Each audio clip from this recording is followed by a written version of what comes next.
Bon, d'accord, je vais me présenter, je vais déjà commencer avec ma présentation.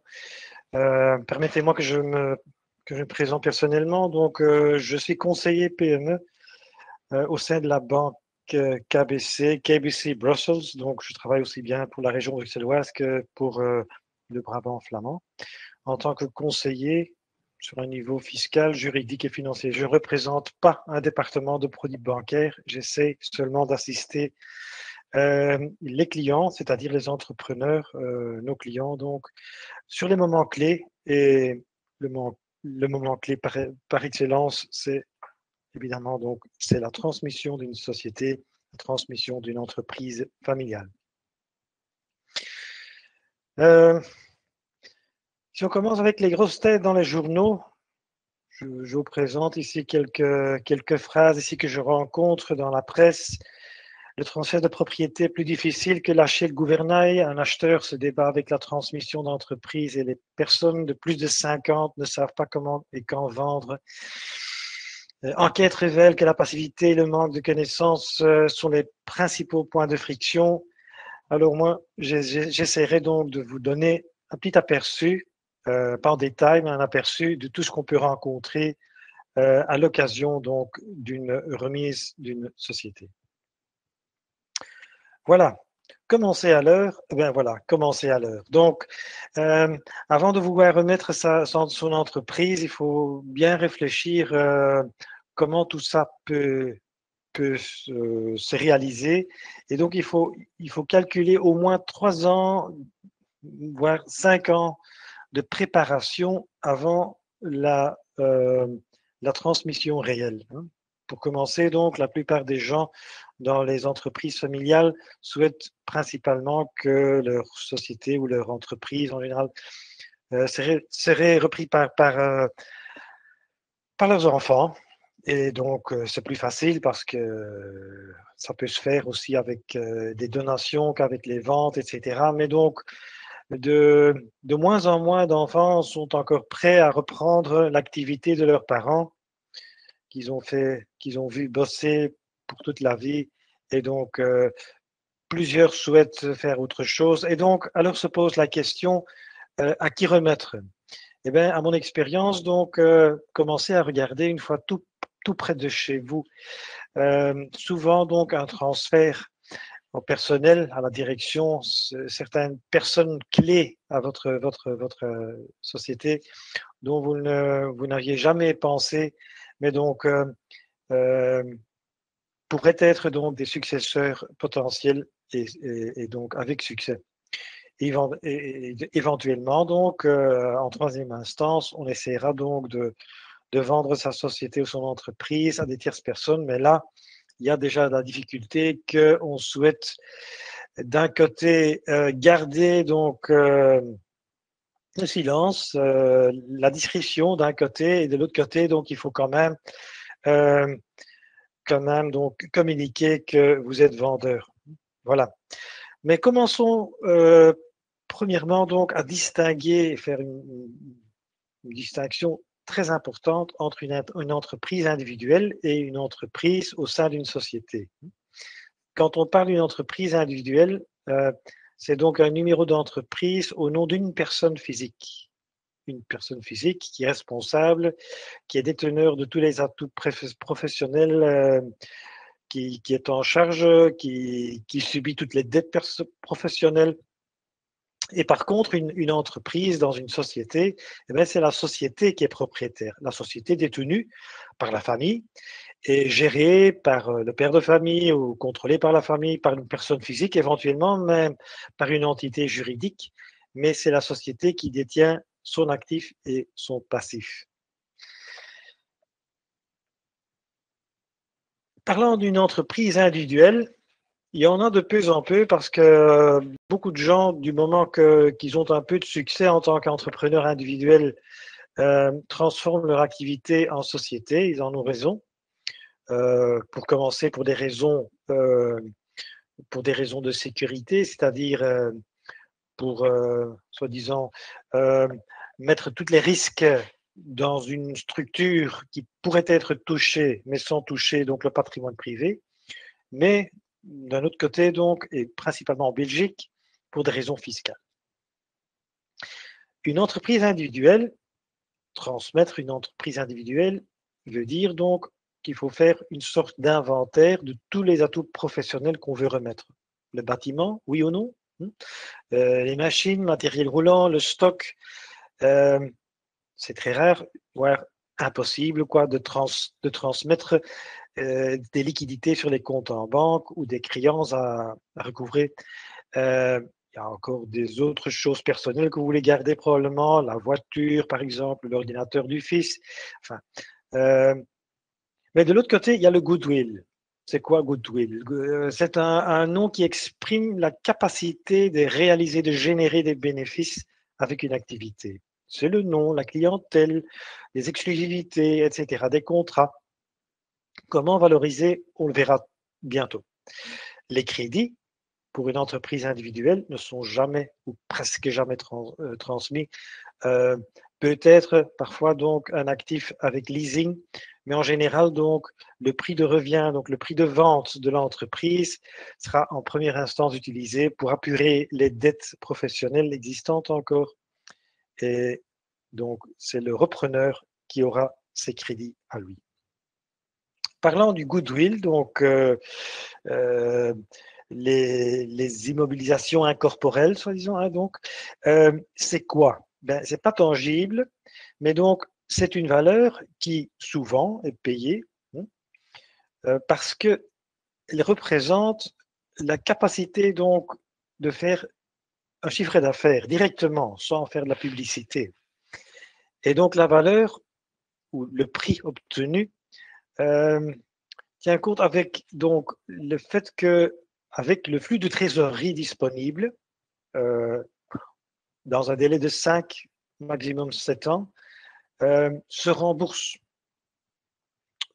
En général, ce n'est pas réglementé par la loi, exception pour les officines, c'est-à-dire pour les pharmacies. Parfois, il y a des gens qui me disent oui, oui le goodwill, ah, mais ça vaut 4 fois les bénéfices donc, des dernières années. Non, c'est un plafond fiscal. Les règles des 4 ans.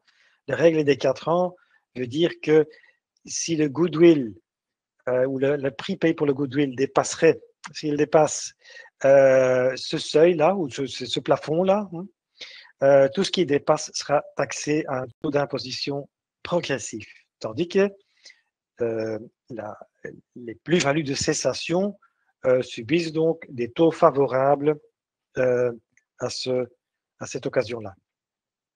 Pour vous expliquer, en général, donc, quand on réalise des plus-values de cessation, en général, donc, 16,5% d'impôts personnels est redevable sur les plus-values, pas sur les immobilisations corporelles, mais sur les plus-values réalisées sur la vente donc, des immobilisations corporelles. La plus-value, c'est-à-dire, c'est la différence entre le prix obtenu et la valeur bilantaire ou la valeur comptable, quoi, dans le cas d'une entreprise individuelle. Pour ce qui concerne les immobilisations incorporelles, le taux est de le double, c'est 33%, 33% pour autant que ça ne dépasse pas les bénéfices imposables des 4 dernières années. Sinon, tout ce qui dépasse est taxé à un taux progressif, comme c'est le cas avec des plus-values réalisées en vendant son stock ou des commandes en cours. Faites attention, ce sont des impôts personnels, donc à cela, il s'ajoute encore donc la taxe pour la commune, donc la taxe municipale supplémentaire. Et donc, des bonnes nouvelles parce que les cotisations de sécurité sociale, en principe, ne sont pas redevables là-dessus.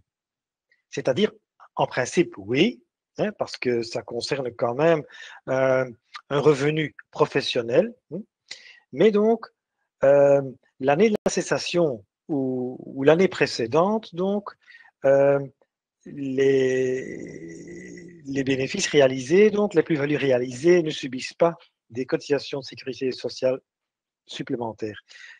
Ça compte aussi pour l'année de la retraite et l'année précédente. Quand on parle d'une entreprise au sein d'une société, il y a deux possibilités. ou bien le transfert d'actifs de la société, comparable à la vente d'un fonds de commerce d'une société, d'une entreprise individuelle, ou bien le transfert d'actions. Quand on parle de transfert d'actifs, c'est donc le fonds de commerce de la société qui sera vendu. Vous voyez bien sur la dia, vous voyez bien donc que c'est la société qui vend et c'est la société qui recevra le prix de vente. Les actionnaires restent actionnaires de la société. Donc l'actionnariat reste inchangé, c'est-à-dire dans ce cas-là, on reste en tant qu'entrepreneur avec une société pleine de liquidités, peut-être encore quelques dettes à apurer, mais plus d'entreprise. C'est la société qui va percevoir le prix de vente. Et donc, ça implique une décision concernant la société ou la structure même. Est-ce qu'on va liquider ça ou est-ce qu'on va transformer ça, par exemple, dans une société patrimoniale, par exemple, une société immobilière, comme on dit. D'ailleurs, il n'est pas nécessaire de vendre tous les actifs et donc, dans ce cas-là, quand il y a par exemple un bâtiment qu'on ne veut pas vendre, ça arrive qu'on garde la société avec le bâtiment et que la société ne fait que vendre son fonds de commerce. Au niveau de la fiscalité, c'est donc la société qui sera taxée sur les bénéfices réalisés, donc les plus-values réalisées, mais ce ne sont que les impôts sur les sociétés. Et les impôts de société, c'est 25% seulement. En principe, une PME peut jouir donc d'un taux préférable de 20%, mais au moment donc de la vente du fonds de commerce, ça sera taxé à 25%. Mais les liquidités restent dans la société. Donc, si on veut les récupérer privées, il faut voir donc qu'il y a un impôt de liquidation ou bien donc, c'est-à-dire un précompte mobilier qui sera redevable et qui est actuellement qui est 30% pour sortir donc les réserves, les bénéfices réalisés à l'occasion donc de la transmission. Ce qui fait que dans la plupart des cas, presque toujours, mais pas toujours, mais presque toujours, on essaye donc de réaliser un transfert d'actions, une vente de titres, une vente d'actions. C'est-à-dire, vous, en tant qu'entrepreneur et déteneur des parts sociales, vous vendez les parts sociales, les actions, et donc quelqu'un d'autre les achète. L'entreprise, c'est-à-dire l'ensemble, aussi bien les dettes que l'actif, reste dans la société. Tous les contrats, tout reste comme c'était le cas avant la transmission. Donc, il n'y a rien qui change. C'est seulement une transaction de parts sociales. Et comment valoriser alors? Eh bien, pour vrai dire, il existe en fait seulement deux points de vue pour valoriser une société, c'est-à-dire donc des méthodes de fond, des méthodes le contenu de la société, donc la valeur intrinsèque, on le verra tout à l'heure, et les méthodes de rendement. Parfois, une société est vendue selon méthode de marché, c'est-à-dire selon le chiffre d'affaires, etc. Mais ça ne tient pas le coup et donc c'est rarement le cas pour des sociétés donc familiales. Parlant de méthode de fond, qu'est-ce qu'on fait? Donc on ne regarde que le bilan, pas le compte des résultats. Donc on prend en charge tous les actifs et les passifs à leur juste valeur, tenant compte des moins-values, des plus-values. Je pense principalement quand il y a un bâtiment là-dedans qui a été amorti jusqu'au sol et donc il vaut beaucoup plus, il y a des plus-values latentes, c'est-à-dire pas visibles dans le bilan, mais il faut tenir compte pour valoriser la société. Mais tenir compte qu'au moment de la réalisation de cette plus-value, la société subira un impôt de 25% sur cette plus-value, donc il faut les déduire. Et comme ça, on obtient une valeur intrinsèque. Ça n'a rien à faire avec la rentabilité de la société, mais seulement avec le contenu. Ce qui veut dire que cette méthode est principalement utilisée pour des sociétés immobilières ou des sociétés holding, des sociétés à portefeuille. Petit exemple, les fonds propres d'une certaine société à exercice de 2020, 400 000 euros, voilà.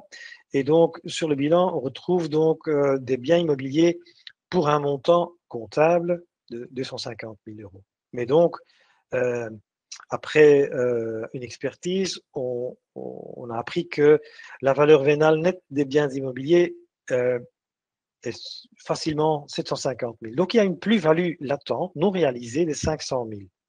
Quand on fait déduction des impôts pour la société, donc de l'ISOC de 25% sur cette plus-value, on obtient une plus-value après impôt, et donc à cela s'ajoutent les fonds propres, et donc la valeur intrinsèque, tenant compte des impôts pour la société, serait dans ce cas très très simple, évidemment, 775 000.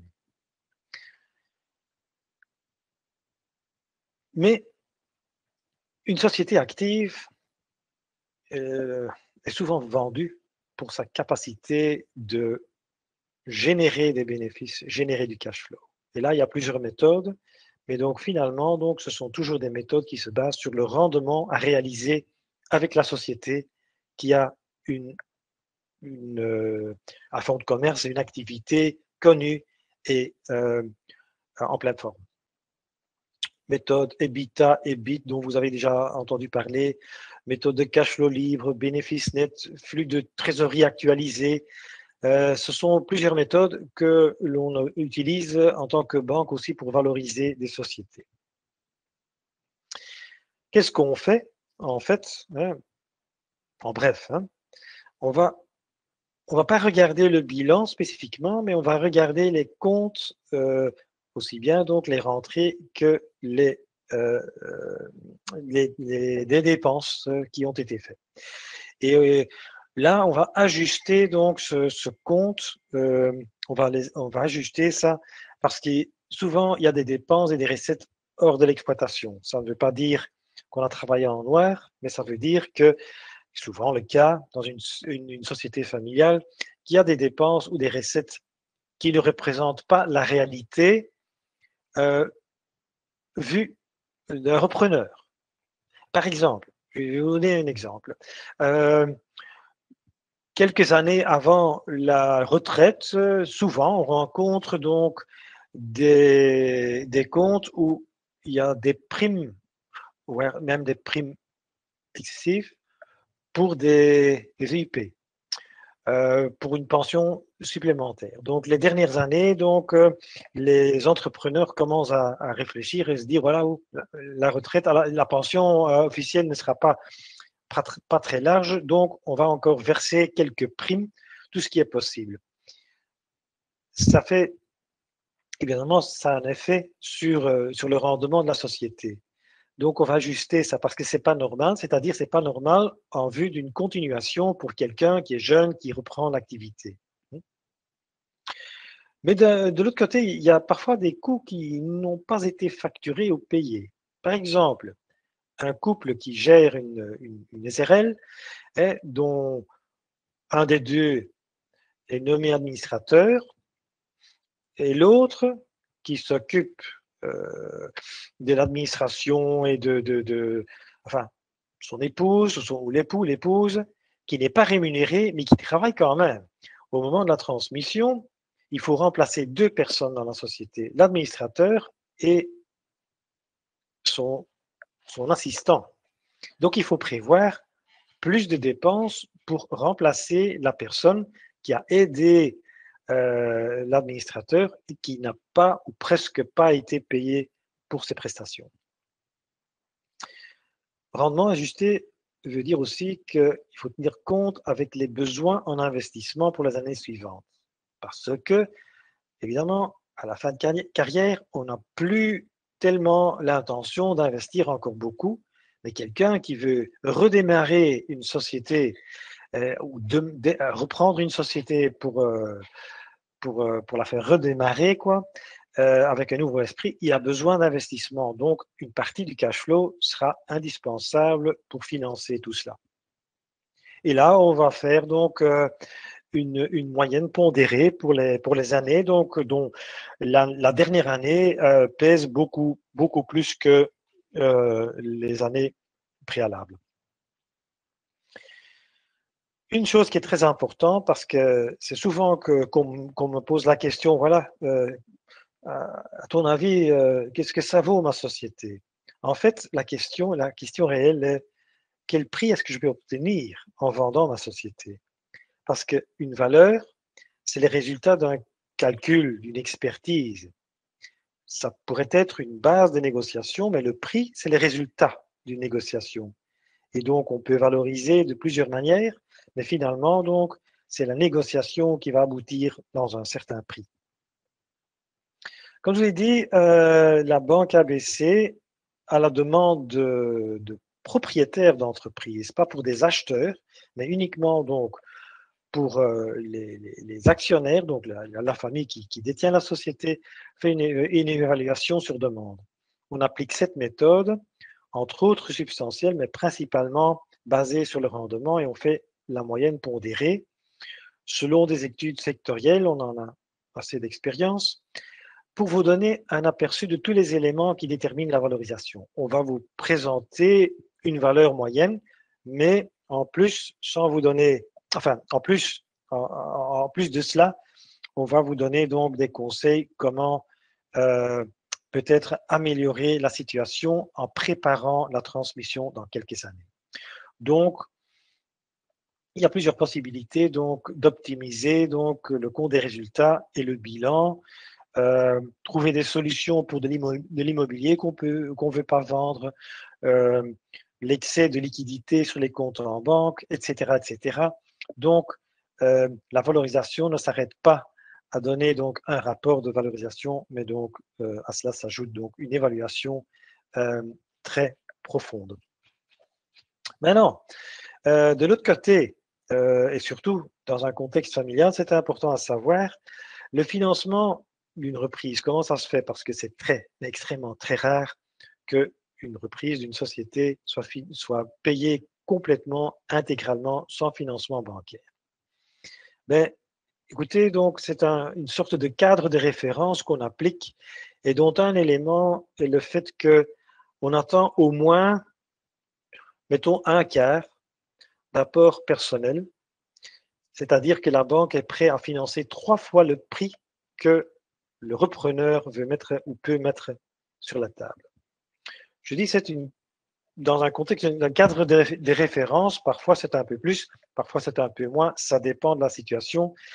D'ailleurs, on ne considère pas uniquement les fonds propres qui seront apportés, mais également donc l'assistance par la famille, euh, par des emprunts subordonnés, et je pense principalement, donc c'est tout neuf ici à Bruxelles, ça existe déjà plus que 10 ans en Flandre, donc on a repris presque les mêmes conditions, et c'est le prêt proxy. Le prêt proxy qui offre donc un avantage fiscal, c'est donc bruxellois. D'ailleurs, donc l'assistance donc et donc tout ce qui concerne PME ou gestion PME, politique PME est régionalisée. Donc chaque région détermine comment assister leurs entreprises dans leur région. Et donc à la région bruxelloise, il existe maintenant depuis l'année passée donc le prêt proxy. Et donc c'est un avantage fiscal pour des personnes physiques qui vivent dans la région, sous forme d'un crédit d'impôt annuel. Et donc, ça a un caractère subordonné. C'est un crédit quasi standardisé avec une durée de 5 ans ou de 8 ans. Et donc, quel est l'avantage pour le prêteur? C'est donc que les 3 premières années, la région offre 4% de rendement supplémentaire, une sorte d'avantage fiscal sous forme de remboursement d'impôts qu'on a déjà payé sur sa déclaration des impôts personnels. 4% pendant les 3 premières années et 2,5% pour les années de suite. Ici, je m'arrête parce qu'il y a plein de possibilités, donc et la région est connue pour assister beaucoup dans ce genre de transactions. Le financement bancaire se limite à 7 ans, donc généralement entre 5 et 7 ans. Actuellement, c'est plutôt 7 ans, mais donc ça dépend donc de la capacité de remboursement, c'est-à-dire le flux de trésorerie disponible et non nécessaire pour faire des réinvestissements sera utilisé donc pour payer le crédit qui a été donné donc pour la reprise. Et puis donc un crédit, de risque, parce que on n'est jamais certain que le repreneur aura le même succès que, que son prédécesseur, c'est-à-dire il faut quand même avoir quelques garanties pour la banque.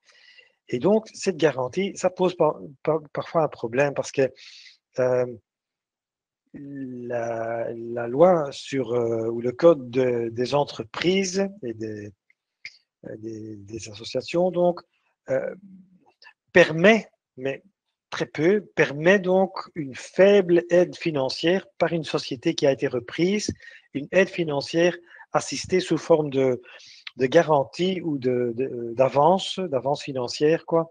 Mais donc, le contenu d'une société, en général, le contenu d'une société ne peut pas être utilisé ou très très peu pour soutenir euh, le financement donc du repreneur. Donc, il faut trouver des garanties ailleurs. Euh, et donc là, je pense aussi donc à la région bruxelloise. Donc, par exemple, il y a une garantie régionale euh, par la région, c'est-à-dire, comment ça s'appelle encore attendez, euh, le Fonds bruxellois de garantie, je pense. Le Fonds bruxellois de garantie qui offre des garanties, entre autres, pour la reprise des sociétés, pour une prime forfaitaire qui est, oui, je peux dire, inférieure aux primes qu'on paye pour une garantie bancaire comparable. Donc, normalement, c'est 0,75% sur la valeur garantie multipliée par les années pour toutes les années de subvention. On va continuer parce que voilà, il y a encore plein de choses à parler. Comment structurer une acquisition? Je parle encore une fois d'une vente d'une société familiale, enfin d'une vente d'une société, une reprise d'une société qui se fait en Belgique au moins dans 99% des cas avec une autre société.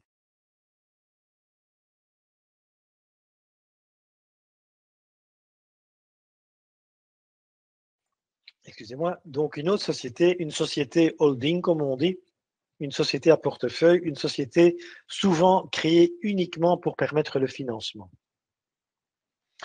Je ne vais pas rentrer en détail, mais donc par exemple, les deux frères Philippe et Marc vont reprendre la société de leur père. Eh bien, ils vont créer à eux deux, donc 50-50, une société Filmar, par exemple, qui va acheter, où ils vont faire un apport personnel. Et donc, cette société holding sera utilisée pour le financement de la reprise. Comment le financement de la reprise se fera? Là, il y a trois possibilités, ou bien des dividendes, mais ce sont des rentrées annuelles. Un dividende, c'est les bénéfices d'un exercice clôturé et donc dont l'Assemblée générale des actionnaires a décidé, voilà, on va distribuer le dividende, c'est annuel, mais éventuellement, donc, cette société, Filmar, dans ce cas-ci, pourrait être utilisée comme société de management, c'est-à-dire pourrait, euh, pourrait recevoir des tantièmes ou des rémunérations d'administration des dirigeants. La fiscalité personnelle, on l'a vu, avec une entreprise individuelle, c'est taxé euh, avec un taux préférable, un taux distinct. 10%, 16,5%, 33%, mais les impôts personnels, en vendant des parts sociales, en principe, ici en Belgique, donc, les plus-values sur un patrimoine privé n'est pas taxable jusqu'à présent. Je ne sais pas combien d'années ça va encore durer, mais jusqu'à présent, et depuis que je suis né, c'est pas taxable. Donc, à condition que cette plus-value fait partie d'une gestion normale du patrimoine. En vendant ces parts sociales parce qu'on va prendre sa retraite, etc., donc c'est tout à fait normal, gestion normale. S'il ne fait pas partie de la gestion normale du patrimoine, si c'est surtout dans un contexte spéculatif, euh, en principe, il y a 33% d'impôts personnels plus les taxes municipales qui seront redevables. D'ailleurs, dans ce contexte, ce qui n'est pas considéré comme normal ou gestion normale du patrimoine privé, c'est par exemple que vous, en tant qu'actionnaire principal ou unique d'une société d'exploitation, que vous, pour vous-même, que vous allez créer une société holding et vendre votre société d'exploitation à votre propre société holding en réalisant une plus-value peut-être probablement énorme ou peut-être pas énorme, mais cette plus-value réalisée, ça se fait au sein de votre patrimoine privé interne et n'est pas considéré comme normal. En vendant à ses enfants ou à des tierces personnes, c'est tout à fait normal.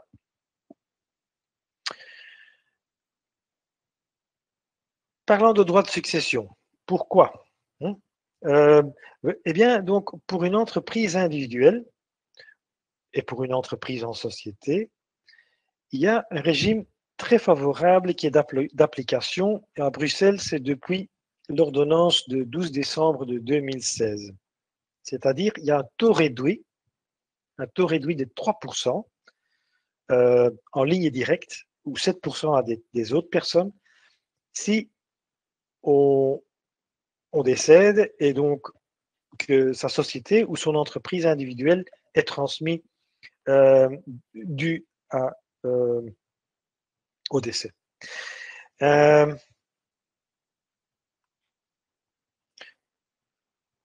n'ai pas trop de temps pour rentrer dans les détails, mais je vais vous expliquer c'est quoi et dans quelle situation est-ce que ces règles sont d'application.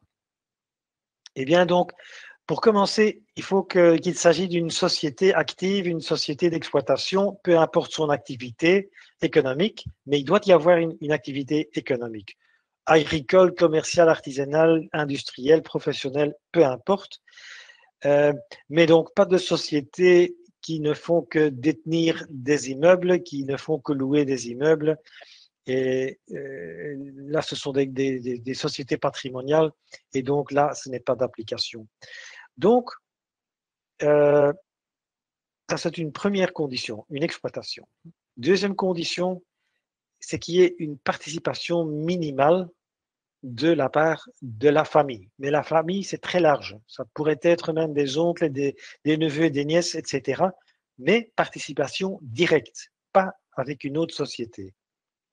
Il faut donc, pour obtenir ce taux favorable de droit de succession de 3%, il faut donc que la famille détienne personnellement, plusieurs personnes, au moins 50% personnel. Quand il y a deux familles en jeu, 30% est suffisant, mais donc à condition que ces deux-là détiennent 70%. Mais je ne vais pas rentrer dans les détails. Très, très important, c'est la troisième condition, c'est donc la continuation. Donc, pour obtenir ce taux favorable, c'est un choix. C'est un choix. C'est les héritiers qui prennent l'option et qui s'engagent. Ils ne sont pas obligés donc de continuer la société eux-mêmes. Donc, pas d'obligation de conserver les actions, par exemple, ou de rester administrateur dans cette société, mais il faut que l'activité économique et la même activité économique sera continuée pour 3 années de suite. Et on fait des contrôles, toujours, dans tous les cas, sans interruption. Et donc que le capital soit préservé pendant cette période-là.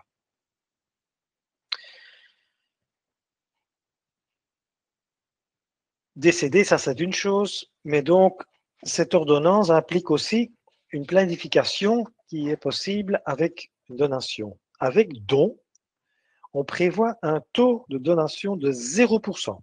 Il y a une donation de 0%, donc le taux est 0%, mais avec les mêmes conditions. Donc les mêmes conditions qu'on avait déjà vues, conditions d'exploitation, de participation et de continuité, aussi cela. Et donc pour cela, il faut exprimer donc une valeur au moment du don. Et donc, normalement, donc, on devrait survivre ça pendant 3 ans, mais dans le cas d'une entreprise familiale préférée. Et donc, à condition que ça soit donné auprès d'un notaire belge, très important, eh bien, c'est 0%. Mais les conditions restent les mêmes. Il faut une continuité de l'activité et l'activité même. Et là, il y a une petite différence avec les régions flamandes. Dans la région flamande, il faut continuer avec une activité économique. Ça pourrait être autre chose. Mais à Bruxelles, donc, on y insiste que ça soit exactement la même activité. Vous pouvez dire, oui, mais donner, oui, mais donc, en donnant, il y a plusieurs possibilités de planification et de modalités de donation, par exemple des clauses de retour, hein, en cas de décès préalable, une interdiction de la contribution à la communauté matrimoniale, une interdiction d'aliénation pendant une certaine période, par l'éternité, etc. Et donc, possibilité également donc, de préservation, le contrôle, par exemple, c'est réservé l'usufruit ou peut-être qu'on le fait avec des clauses statutaires, etc. Mais la combinaison possible, c'est-à-dire vous pouvez vendre une partie et vous pouvez donner une partie. Donc, tous les deux sont possibles. Tout ce que je veux vous dire, c'est que la vente ne coûte rien comme impôt, la donation ne coûte rien à les régions pour les droits de donation, en ce qui concerne les droits d'enregistrement sur les donations. Donc, ça ne coûte rien du tout. Ce qui veut dire qu'il y a quand même en Belgique un régime très favorable pour la transmission d'une activité économique, que ce soit au sein d'une société ou une entreprise individuelle. Finalement, donc, toute entreprise peut être vendue, et surtout des petites entreprises, des entreprises à personne unique, quoi, seront forcément liquidées à la fin. Ou bien il y a encore la possibilité de vendre une partie du fonds de commerce. C'est possible. Peut-être le stock, quelques actifs, une camionnette par exemple. Parce que, et surtout avec le Covid qu'on a connu, donc il y a quand même quelques activités qui sont plus tellement attrayantes en vue de l'avenir, quoi. Parce que beaucoup d'activités ont été remplacées par des ventes sur Internet, etc. Donc, qu'est-ce qu'il faut faire? Ben, finalement, donc, il y a encore la possibilité de liquider la société et de réaliser donc les bénéfices avec tout ce qu'on peut obtenir.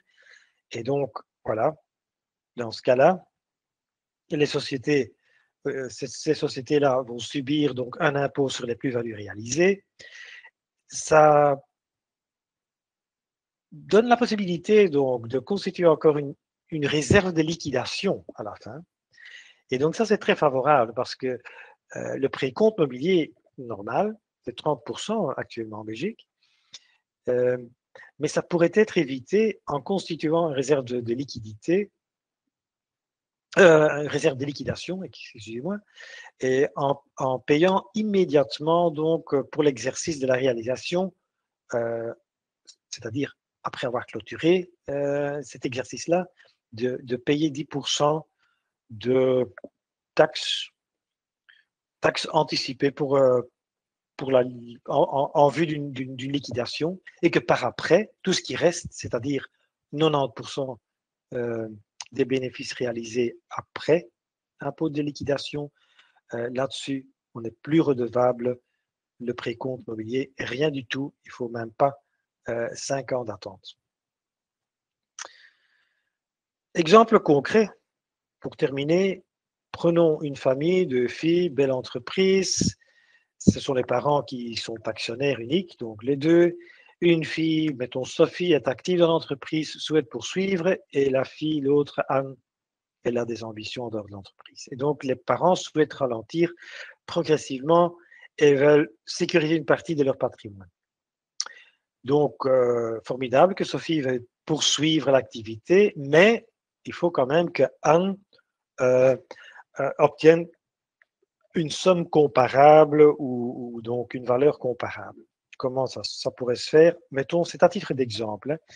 Voilà, on va valoriser l'entreprise, une valeur de marché, mettons à 1,5 million. Donc, patrimoine de l'entreprise, 1,5 million, la maison familiale, etc. Donc, Voilà, ça c'est le patrimoine de ces personnes-là, de ces entrepreneurs-là. Comment est-ce qu'on peut gérer ce transfert-là? Eh bien, Sophie va créer sa société holding, comme je vous ai expliqué tantôt. Yuko, nouvelle société. Qu'est-ce qu'ils vont faire?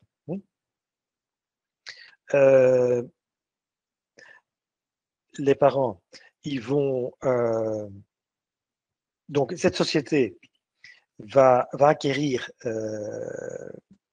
pour 500 000 va obtenir donc 375 000 de capital, par exemple, un prêt parental de 300 000 et donc le supplément avec un prêt d'investissement.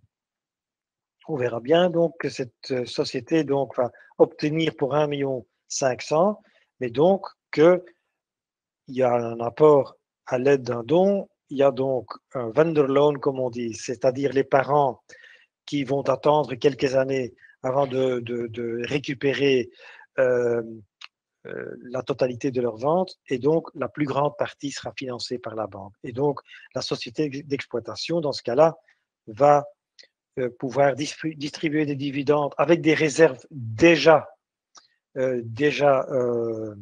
disponibles sur l'actif. Et pour le reste, pour l'avenir, cette acquisition va se rembourser avec des tantièmes, des rémunérations d'administrateurs, etc. C'est seulement un petit exemple, mais donc ces choses se font régulièrement, c'est-à-dire mensuellement. Chaque semaine, je rencontre des cas pareils. Voilà.